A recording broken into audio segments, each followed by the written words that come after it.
Hi there, this is a video for the 4.07 lesson, The New Frontier. 1960 brought a dynamic new president in a close election. On January 20th, 1961, John F. Kennedy became the youngest man and the first Catholic to be elected to the office of President of the United States. He took the country to a new frontier, inspiring Americans to participate actively in their democracy and to reach out to help other nations. Kennedy would face a budget deficit, international crises, and other problems while challenging Americans to reach the moon, fight poverty, and advocate for civil rights. It all began with an inaugural address that achieved rhetorical heights.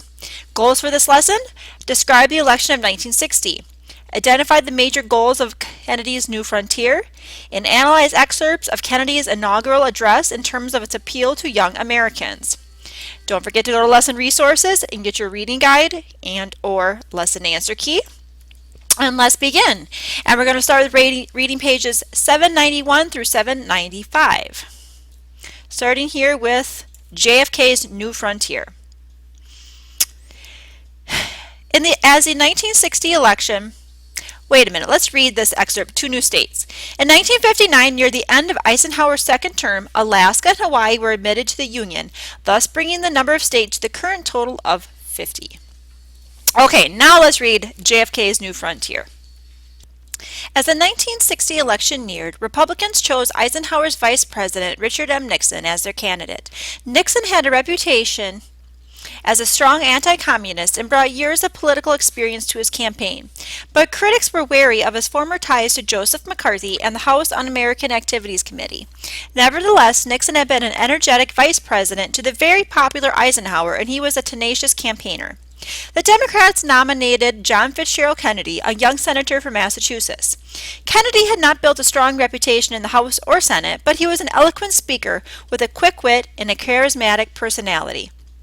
During World War II, he had commanded a PT, torpedo boat, and was awarded medals for heroically helping to save a fellow crewman when their boat was sunk by a Japanese destroyer. Kennedy quipped that his heroism was involuntary. "They sank my boat." Kennedy came from one of the wealthiest and most politically influential families of the nation. He was the second of 9 children of Joseph P. Kennedy, a self-made millionaire who had chaired the Securities and Exchange Commission under FDR and served as an ambassador to England. The elder Kennedy was fiercely ambitious for his children and had pinned his hopes on his firstborn son, Joseph Jr., as future president. After Joseph Jr., a naval aviator, was killed on a bombing mission during World War II, his brother John turned to politics. His father gave John his full support and used his wealth and political connections to help him. Many Democrats feared that despite his charm and connections, Kennedy had little chance of winning the presidency in 1960. Though the Democrats had gained seats in Congress in 1958, Eisenhower was still highly regarded across the country. Moreover, if elected at 43, Kennedy would be the youngest elected president in history. In 1901, after McKinley's death, Vice President Teddy Roosevelt had taken the office at 42. There was also concern that many voters would oppose Kennedy for his Catholic religion. Nonsense Al Smith made his unsuccessful run for the White House in 1928, had a major party nominated Catholic for president. Early in the campaign, Nixon led Kennedy, but Kennedy's charm and sharp intellect won over many voters who doubted him. In West Virginia, where anti-Catholic sentiment was strong, Kennedy addressed the religion issue. He assured voters that he believed in an absolute separation of church and state. His candid acknowledgement of many voters' worry turned the religion issue into a non-issue. In the weeks before the election, the two candidates met in a series of 4 debates. In these debates, for the first time, television played a significant role in presidential politics. Nixon, who had just been ill, arrived for the first debate looking pale and fatigued. He chose not to wear makeup. Under the heat of the studio lights, he began to perspire. Kennedy had just returned from a brief vacation and campaigning in California. He looked energetic and fit. He spoke with poise and clarity. The televised debates changed many voters' minds. They came away reassured that the lesser-known Kennedy was a bright, articulate, poised, likable, and ready to be president. And here's a picture of the televised debate. In the end, John Kennedy and his running mate, Lyndon B. Johnson of Texas, won the election by fewer than 120,000 votes out of 68 million. It was the closest presidential election since 1888, with Kennedy's thin margin of victory aided by the support of African American voters in southern states. A new generation. As the presidential inauguration ceremony in 1961, the youthful John F. Kennedy, in contrast to the grandfatherly Eisenhower, who sat bundled against the bitter cold day, stood without coat or hat, ready to take the oath of office.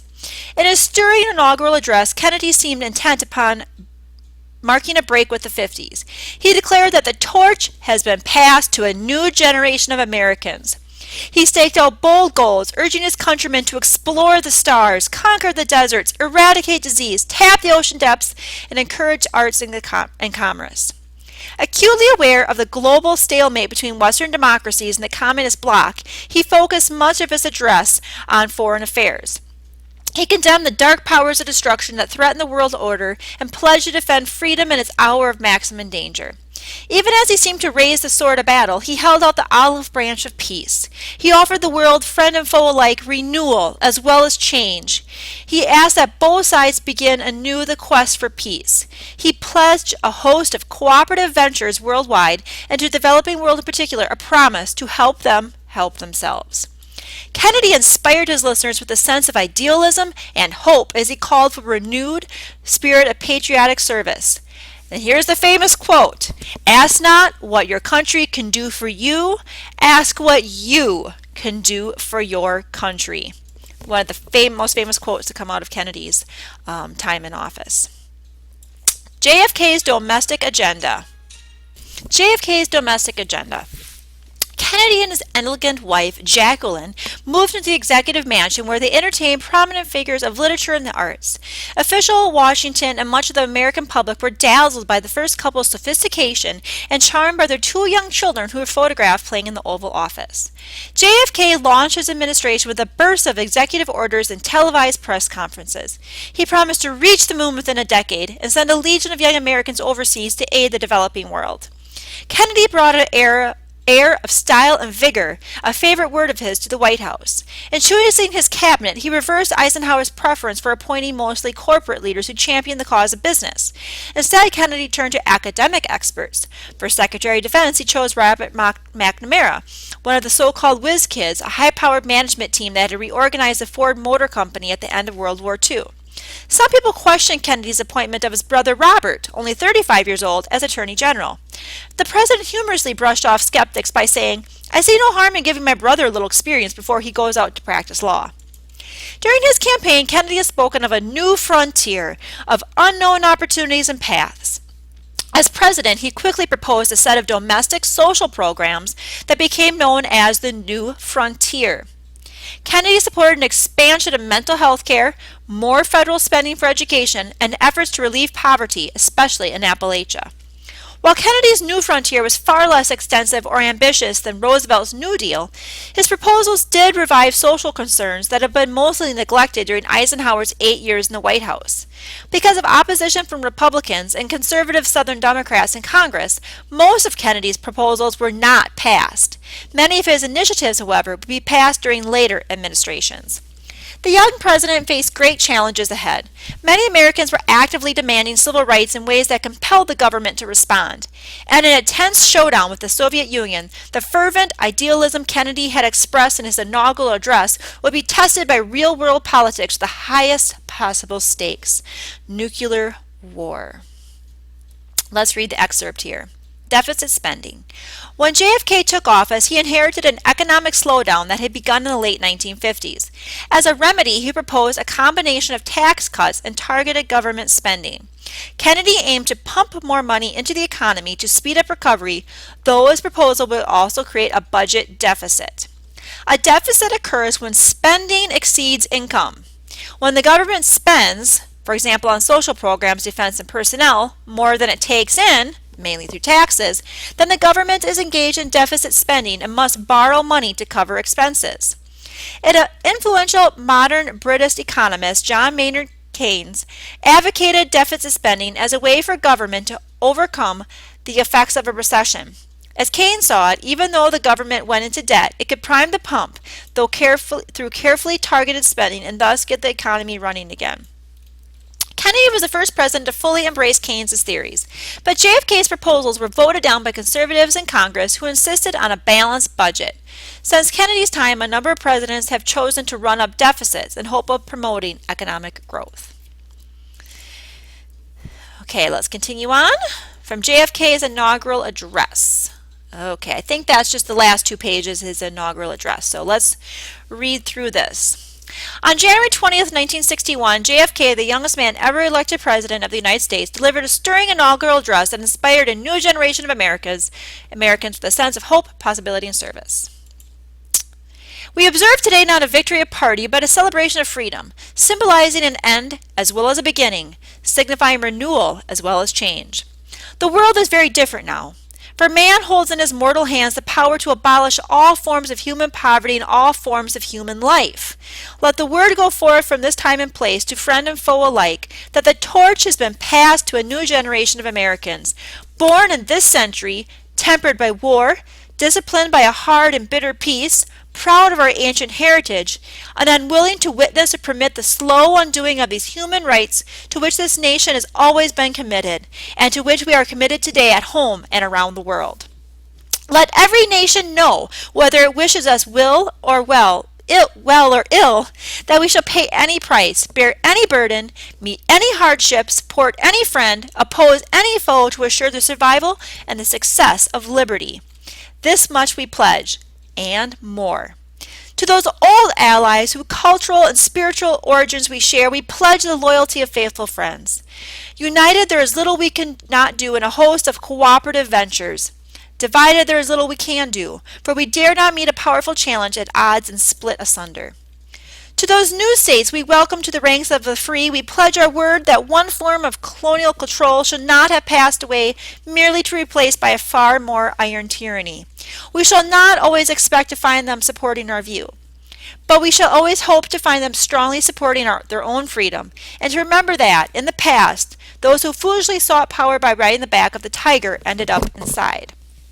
To those people in the huts and villages of half the globe struggling to break the bonds of mass misery, we pledge our best efforts to help them help themselves, for whatever period is required, not because the communists may be doing it, not because we seek their votes, but because it is right.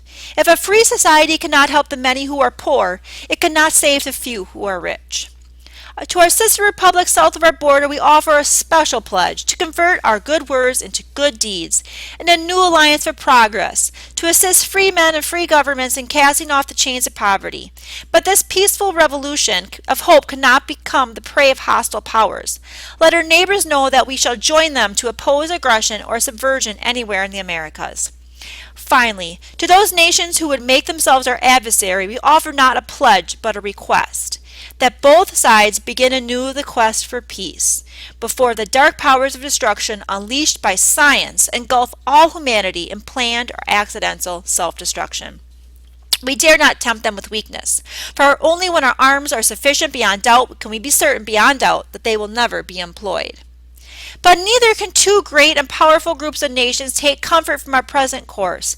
Both sides overburdened by the cost of modern weapons, both rightly alarmed by the steady spread of the deadly atom, yet both racing to alter that uncertain balance of terror that stays the hand of mankind's final war.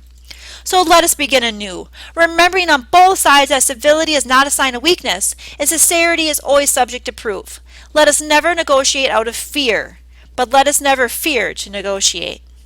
And this will not be finished in the first 100 days, nor will it be finished in the first 1,000 days, or in the life of this administration, not even perhaps in our lifetime of this planet. But let us begin. In the long history of the world, only a few generations have been granted the role of defending freedom in its hour of maximum danger. I do not shrink from this responsibility. I welcome it. I do not believe that any of us would exchange places with any other people or any other generation. The energy, the faith, the devotion to which we bring this endeavor will light our country and all who serve it from the glow that fire can truly light the world.